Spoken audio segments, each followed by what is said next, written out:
Hello, Ralphs. Back to Incarnation, a plea from the Masters. I looked up the White Brotherhood, and I don't think they were an actual organization outside of this Wilfred, Brendan, Edith Ellis's mind. I didn't even look up Edith Ellis, but I probably should have. This foreword was actually longer than I think the first 3 chapters combined. There's that regrettable tear I made. But let's get into this book. I have no concept of what this is about, but I did read a Time Life review that was saying that they were against the jazz age or something, which is all the better for me, because I am too. I hate jazz. Chapter 1, The Oriental Incarnation. Several years ago, a group of masters who had been 3 centuries on this plane took me on a tour around the world. By that I mean that I was transported by their mental power along with them to the great countries and cities of the earth.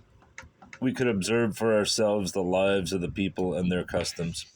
Of course, we also were able to see the spirits of their dead on the etheric plane. This was the most enlightening experience. We saw the living in their mortal bodies, watched their daily lives and their ceremonies of religious character. While the different peoples had many points of similarity to ours in their mortal lives, we found a great difference in their... I'm just going to keep ringing that bell. It's a good triggering. In their etheric habits, customs, and beliefs. In Europe, where science has been advancing for the past century or two, life on the etheric plane was quite like our own. In Asia, however, existence on both planes is the same as it has been for centuries. We had the privilege of seeing all the manifestations of the souls on the astral etheric plane in most of the Asiatic countries.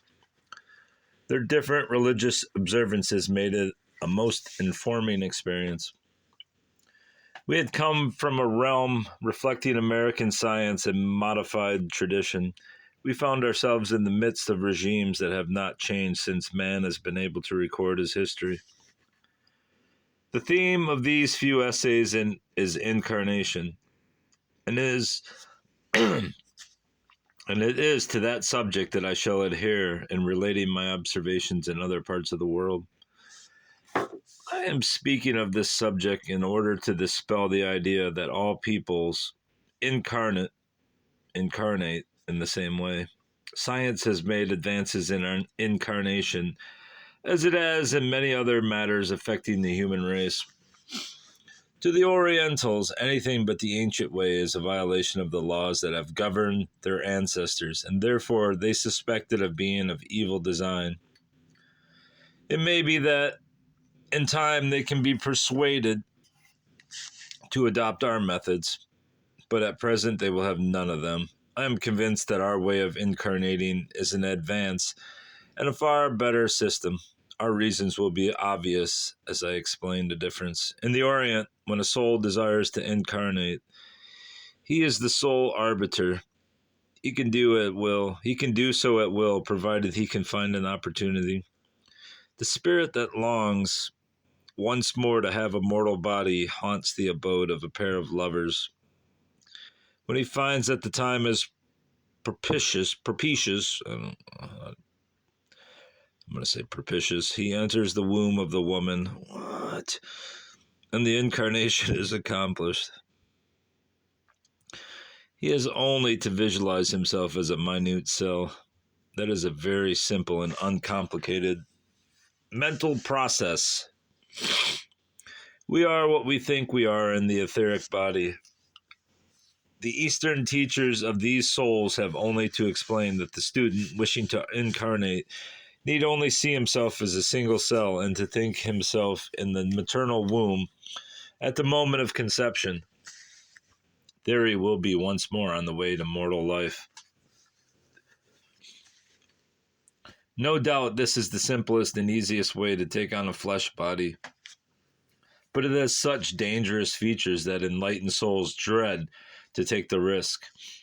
Should the birth be premature or the infant be born dead, the soul is then locked in a coma, and on the etheric plane he is not even a conscious entity. Only a fitting cellular object that cannot free its consciousness. This is because the mind is in a deep sleep once the incarnation takes place. No real mental action is possible until the child is born, and later its faculties awaken. I am not sure that any future expression is possible to souls thus denied a natural birth. Of course, the soul may be so fortunate as to be given full embryonic growth and a normal birth. Possibly, by accident, there may be some deformity of body or defective brain mechanism. Then that misfortune and inhibition must be borne throughout that incarnation. Many souls have been handicapped in this way.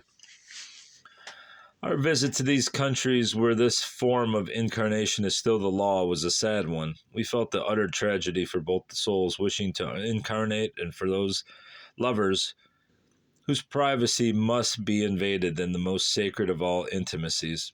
Our own system of incarnation, to be described later, is so much freer for both mortals and the souls here that we have only gratitude for those men of science who have made of this realm a far happier place. Interesting. Chapter 2, The Western World. I am not a seer or a prophet. My work is to give an account of life as it is lived on the astral or etheric plane at present. Still, I have been a student of etheric history, whence our present method of life here are derived. By that I mean that our masters can go to the records, those facts made visible in the ether in ancient times, and then read the history of the past. It seems from these recordings that we derive directly from Asia and Africa, so far as we know. We have been heirs to the knowledge and practices of these continents. Until the 12th century, no other method of incarnation was thought possible than the one described in the preceding chapter. At the time of the Crusades, many new ideas came into being here in the etheric realm. The exodus of men from their homes in Europe to join the Crusades left large numbers of women without their husbands or prospective lovers. Naturally, maternity became less common. So many of the Crusaders were killed or died of disease, and the women left were in such a majority that celibacy was imposed upon them. Religious orders were founded to harbor them. Souls were obliged to remain in this realm for want of opportunity to incarnate. Wait, that is interesting. Since the men were off at war and there was no one at home. All right. Souls were obliged to remain in this realm for want of opportunity to incarnate. The wiser ones devoted themselves to study, with the result that they gave this plane its first important discovery. This was nothing less than a very much better way of accomplishing incarnation. I wonder if, differently than Laura Mundo's belief of reincarnation, I don't know if that's is incarnation the same as reincarnation, that they had to go to like the same race, or could they travel across the world and be born in a different body? Not known to them. Anyway, this new idea was for the soul to wait until the moment the child is born before incarnating. No soul could then be locked in a cell or embryo and doomed to practical extinction in case of premature delivery. Infant mortality, of course, might carry it off into the etheric realm before it had awakened from the coma, which takes place at the instant of carnation and lasts, ring the bell, and lasts until the child is in the second year at least. Wait! So incarnation doesn't happen to the second year. Oh, bizarre. Still, the chances for growth and expression in a full mortal life are many times that of a cellular incarnation. I am giving you the recorded accounts of the masters on this plane, my own experiences with a far more modern and advanced system of incarnation, even than the above.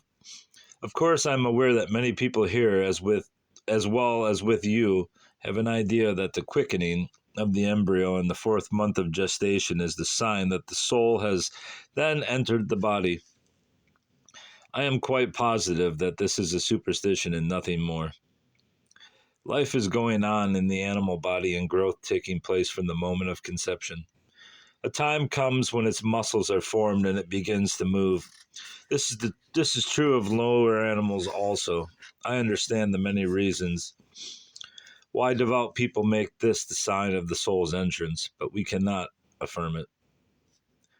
It is the custom to contend that any contradiction of this superstition comes from the lower intelligences here, and that the masters from a higher realm are the authority for the quickening theory of incarnation. Oh, sorry, I skipped pages.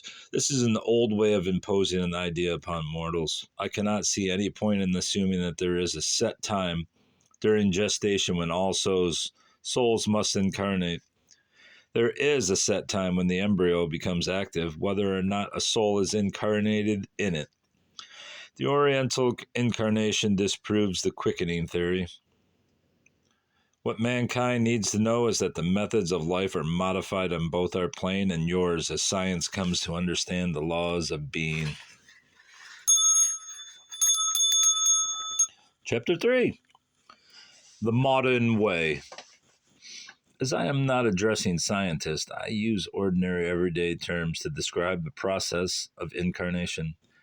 It is not so simple a matter with us as with the Orientals, or even with those whose method is that of incarnating at the moment the child enters the world. The idea with us is to give the soul the best opportunity possible to have a useful and perfect body. We prepare the student soul for incarnation by giving him or her the benefit of all we have learned through watching mortals after incarnation, whose souls we have previously taught. We are able to learn much by comparing these cases. Our method has been in use now for over 300 years, and we never permit souls here to know of any other. They might use such information to their own destruction.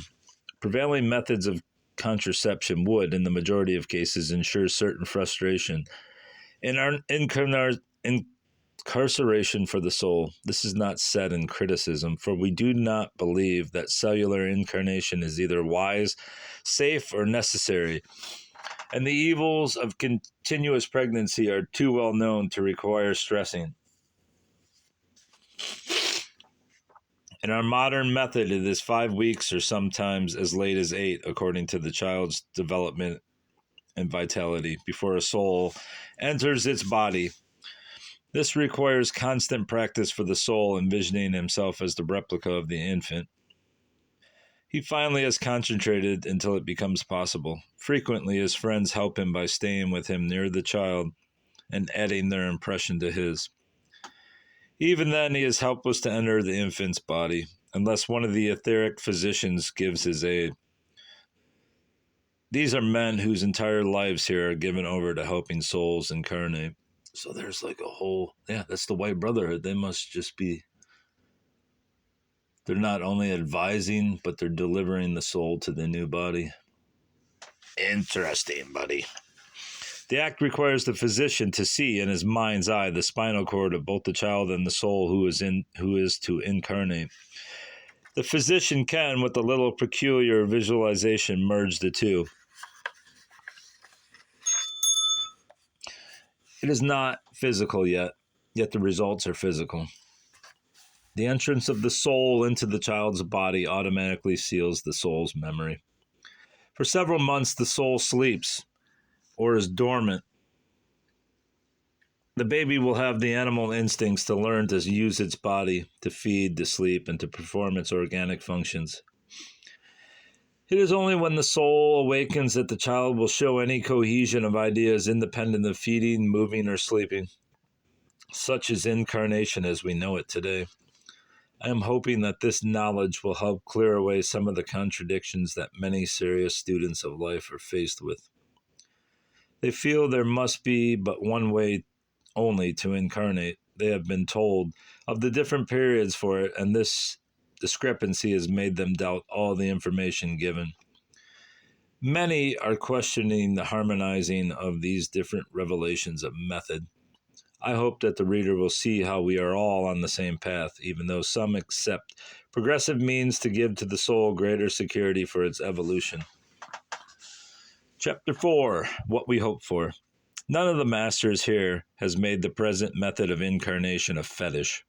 We are scientists. We know that the ether is a reservoir of untold wonders. We simply apply the knowledge that your best modern scientists bring to us as they arrive, and then start experimenting on new lines. These methods have already brought to fruition the process by which we are able to free the souls of those who have died in infancy before awakening from their coma. This discovery I have fully described and opened the door, which I am in the process of purchasing. It consists in finding the mate or complement of the opposite sex who will be of the same wavelength and merging the two auras. This seems to awaken the sleeping soul in the body of the infant, and growth and development then begin to take place. This is but one of the several new discoveries in etheric science, which seem to point to even greater ones in the future. We have been too busy with your war victims to do much experimenting since 1914. We are now fearing that your greed and lust for power, your frantic efforts at economic rehabilitation, and your practical ignoring of the life of the soul will bring both your plane and ours into an era of darkness and horror.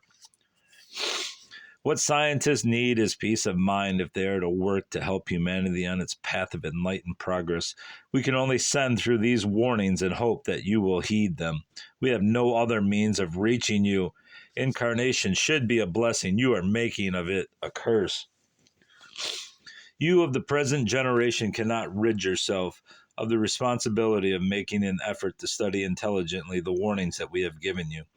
Apply the same research and thought to this subject that you give to the minor affairs of your business, and you will benefit yourself by making a foundation for your future. Research will prove everything we have told you. Mediums are more plentiful than ever. This is because we have made an effort to develop men and women with extra sensitive head glands. You are only now beginning to realize the part the glands play in the physical functioning of the body. They are also the most highly radioactive of any parts of the mortal structure. By making an investigation of the work done in psychic phenomena under the different societies devoted to that work, you can prove to your satisfaction all that I have stated regarding the etheric realm. Incarnation is the answer to your present problems. For 50 years, the downward trend of humanity into crass materialism has been a deterrent to fine souls, and they have remained on this and the higher planes of consciousness, fearing to incarnate into a world closed to any of the ideas of spiritual progress that we cherish here. You have been getting the souls of a sort that can only be classified as mediocre. I don't disagree with that part. Those among you who have risen in consciousness above this level have been stimulated, and inspired from our plane. You have given mortals good opportunity for advancement in education and technical knowledge. But there you have stopped. We have had to perform a task that was justly yours.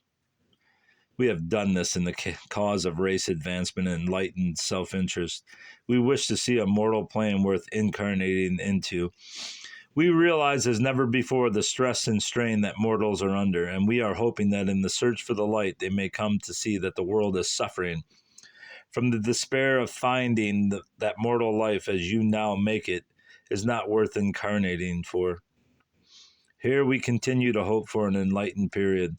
Men are still so bound by old superstitions, taboos, and prejudices that they refuse even to consider the facts of life after death, a childish and stupid mental attitude that is costing you both peace and advancement. Here we still hope that you may come to see the folly of your course.